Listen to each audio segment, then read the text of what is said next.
Today we're going to be working on a 95 Mazda Miata NA. So today we're going to be changing the automatic transmission fluid. So this is the one we're going to be using. I'm going to use the Walmart brand, Super Tech. I just go with the automatic transmission fluid, high mileage. Because this thing has about 150k miles, so you know what? The original fluid that's in there is no good. So just put some new fluid. Doesn't matter what it is, to me. But go whatever brand you want. So let's get started.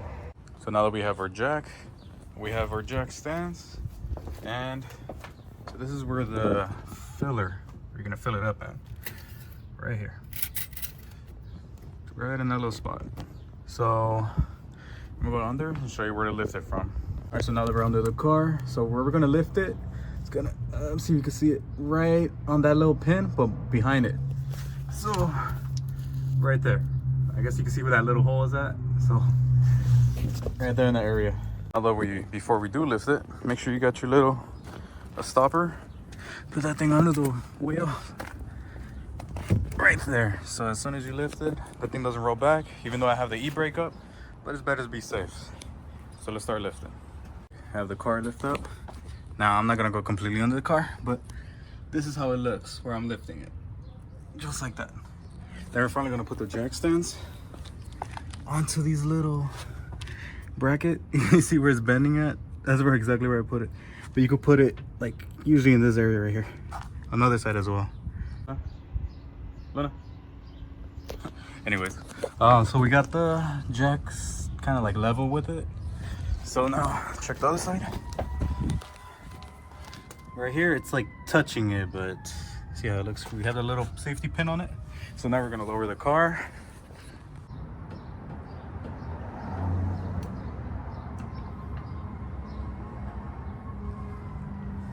So now that we have the car lowered kind of, so we're gonna use the jack. So it's not gonna be, it's barely touching it, but it's not putting any pressure on it. So what you're gonna do is making sure this car doesn't move at all. So let's say if a buddy walks by and he trips and then just moves the car, you just want to make sure this car does not move when you're under there. So you just shake it a lot. Looks like it's not going anywhere. But if you always want a little bit of safety, you can always take off the wheel, put it like right behind this, so that way the car doesn't fall completely on you if God forbid that happens. But we have the jack out of the way. We're gonna head under the car and show you how it looks and show you the size of the socket and see what else looks under there. So we're under the car now. So this is the transmission oil pan. So it looks like there's no drain plug around. So looks like we're gonna have to take out that pan, drain it off, maybe get a gasket, or we could probably use silicone. But we're gonna take it off, see how it looks, and see if there is a filter up in there. So it looks like 10 millimeters all the way. So I'm gonna take all of those out and take out the pan. And oh, make sure you got your pan to drain all the oil too. So we got our 10 millimeter with the impact. We got our oil pan. Oil pan. So leave two 10 millimeters on each side of, let's say this is the oil pan for the transmission, the fluid pan. So leave one 10 millimeter here and leave the other one right here. So that way it just don't fall. So when you're ready to drain it, I take off one and just kind of loosen up the one that's over here. So it could just kind of like tilt and spill all the oil on the pan. But you get what I'm trying to say. So now we have most of the 10 millimeters out. There's this one, and then there's this one there. So that's the one that I'm gonna leave right here, but I'm gonna take, I was already leaving. So I'm gonna loosen up this one, and it's gonna tilt just a little bit. But if you loosen up this one, then it's gonna start kind of tilting down like this. And then you could just get your oil pan and collect all that oil. There is gonna be a little bracket, that one right there. Oh, you can just move it to the side like that, and that's for the cooling line. I think. Correct me if I'm wrong, but let's start taking off this one slowly. If the oil starts pouring out, we got the pan just right here. It's a wide pan, so it doesn't really matter if it spills all over because I got wider space to collect. So I completely removed this 10 millimeter, but this one's like I barely loosen it, so I just kind of pried it on my finger and it popped and kind of went everywhere. So be careful with that. But watch, I'm gonna just put it down a little bit. You're gonna see some of the oil come out. Actually, okay, so now we gotta loosen up this one right here. All right, so let's do that. I'm back. So I'm gonna loosen it up and it's gonna move just a little bit. Let's see if I can keep the camera still. So watch. See how it's going down? There we go. I don't want to loosen up all the way. I'm gonna have to use 2 hands to hold the pan and then take off this screw so that way the pan just don't fall. But try to get as much as oil as you can out of it. So I'm gonna keep doing what I'm doing right now and show you how it looks. So now we have the pan off. We can see all the solenoids. I think there's another one there too. But I'm gonna let this drain all the way. And in the meantime, I'm gonna clean the pan. So it does have a lot of metal shavings. That's 2 magnets right here. All this is metal shavings from the transmission. So I just felt like this transmission was running with just metal shavings around until it hits the magnet. But I think these magnets are full already. Look at that. That's all gunk. And we're gonna take off this gasket and then we're gonna add silicone on it. And I think also we're gonna add silicone here as well. But we're gonna let this drain. So now we got the pan over here. We could kind of look at that. That's no bueno. So now there's a gasket. The old one. Man, this thing is breaking apart. So we're gonna take off this whole thing. Yeah, I think silicone will just work better than what this thing has on. Because the screws, when I was taking them off, the 10mm bolts, they were really soft. I didn't need to put force on it or impact it. They'll just come out easily. So now that we have the oil, the gasket off, re-script it off with just a regular single blade. Can't find any more. Oh, just like that. Now we're gonna clean these magnets. So since this is a steel fluid pan, the transmission pan, we're just gonna that. So we're gonna get it on top of that little lump that was sitting on, and we can just finally pick it up. Then we're gonna clean this one and show you how it looks to compare it to the other one. So that's the difference. Really gunky. All right, so now we're gonna clean up this one and then we're gonna get to the cleaning the pan. And this is the gasket that I'm gonna use for the pan. There we go. Now we have the whole pan clean with the 2 magnets. I cleaned around it just so I could put a fresh, not a fresh part, but a clean part back on. But it's gonna get dirty anyways. All right, so let's look under the motor. So we're under the car. So I looked it up. What does the filter look like? So this is the filter right here. So we're gonna have to unscrew this. That looks like an 8mm, 8, 10, 10, 10, maybe a 10. So we're gonna take this little piece out. You can swap this out. For me, I'm gonna just clean it out. I do not recommend that. Just swap it out. But I'm gonna see if I could clean it. That's a Mitsubishi part right there.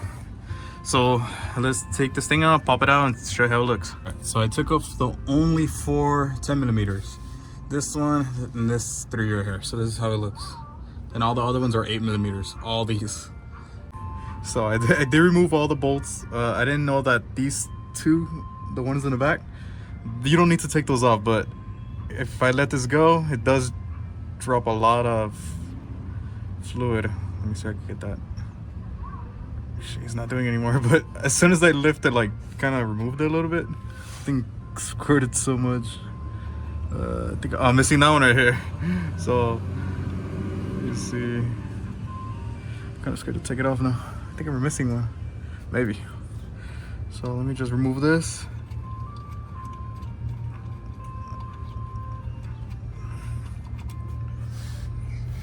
That's all the bolts. So bring the pan a little bit more closer. I think I'm missing one. Oh, I'm missing this one right here. There's one hidden in there. Okay, now I'll remove that bolt. The nut that was in there. You can see how the little hole. So now we can remove it. I drained pretty much everything that was in there. So this is how the filter looks. It's this little strainer. So I'm gonna just give it a clean. Looks like there was no gasket on it either. Yeah, there's no gasket, so it's just on there like that. So I'll give this a little clean. Okay, so I sprayed it down. Like I sprayed it through here to get all that stuff to fall out. You can still see a lot of little things up in there, but I'm still gonna use it. But I was hitting it the whole time, and all these little pieces of I guess metal shavings from the gasket make look, all this little glitter that came out of it. So yeah, just know to get a new one. Don't do what I'm doing, but I'm still gonna put this one anyways. So yeah, now that we clean most of it out, we're gonna put this back, put the oil pan back, and oh, add some silicone as well, and then we could just put everything back. And so now that we already added the filter or installed it, it's time to put the silicone on this. So the way I'm gonna do the silicone is pretty much go around here and do the outside of it. Don't do the middle because it has these gaps in the transmission. So like it has open gaps in the middle. So what I'm gonna do is thin lines on the outside the whole way. I'm gonna try my best, but it's not gonna look pretty, but I'm gonna let it dry for a little bit or sit for a bit until it gets like a little bit hard. And then finally I can just put the pan on the transmission and sit right. All right, so now that we put the gasket maker, we put on both ends. It's a lot, but it's better than having no gasket or having that old one. So that's how it's gonna look. I'm gonna let it dry and put the oil pan back. So we're almost done. So we just put like 4 10mm bolts on each side. So you see how the silicone comes out a little bit. So now we're gonna put all the 10mm, and then we're gonna do like a kind of crisscross pattern, like sort of like that. So one here, do the other one, then let's do this one. Kind of go like a clock, but I'm gonna tighten them all up and show you how it looks. So now we got all 10mm bolts on there. We can finally let it dry for a bit. I'm gonna give it like an hour. You're supposed to let it like a whole day, but I'm gonna give it an hour, and then I'm gonna add the oil or the fluid, and we can finally start this car up and check if there's not any leaks. Well, in the meantime, I was waiting for that thing to cure. I was just cleaning little stuff like the master flow. This broke, so I only have one screw to screw this out now. But you know, this is my air filter. Dang, that's dirty. Sheesh, that is really dirty. So I gotta clean it because I can't get a new one right now. But we're gonna clean that really good. I'll show you. Oh, not show you, but I'll show you after. We're gonna clean this one. It's gonna use mass airflow sensor cleaner. So I'm gonna show you where that little sensor is at.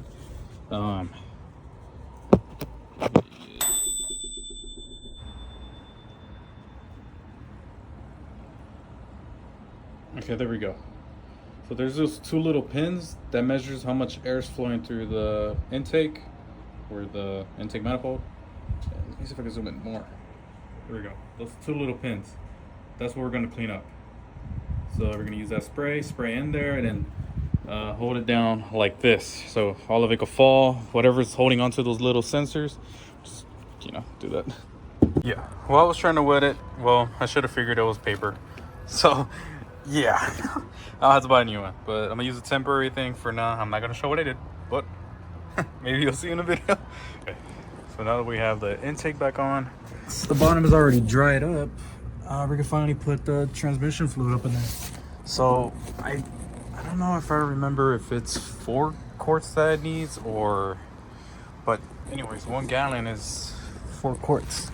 So we might just kind of put 3 quarts first, and then from there kind of level it with that the dipstick. But let's see. And this is the funnel that we're gonna use. Long point fits right on there, just like that. And we're gonna start filling it up. All right, so I'm already at 2 quarts, but you just want to make sure there's no any leaks before you put the whole bottle. But I already put half the bottle, so that's 2 quarts. So remember, every gallon has 4 quarts. But I see no drip at all, so let's start pouring more. I'll measure it first and then see how much do we need. I'm gonna keep going like 1 quart, a little bit more, see what's up. All right, so see if it checks it. Let's see. Okay, that's where I keep okay, that's where I keep getting the fluid at, but it's still 2 quarts. So I think I'm gonna have to run the car for a bit and see if it circulates around the transmission, see if it goes down, and probably add more. So I'm gonna have to turn it on. Now that we got her down, just turn her on, and we're gonna test the fluid again, the little dipstick. Okay, so I let the car run for like about 10 minutes. Oh, I can't even see it. So it's right on the 2 little dents. So not the first one, not the second one. Oh, actually, it's right in the middle between those 4. So yeah, I gotta put the whole 4 quarts up in there. So all right, so this is the final clip of the video, but it shifts perfect.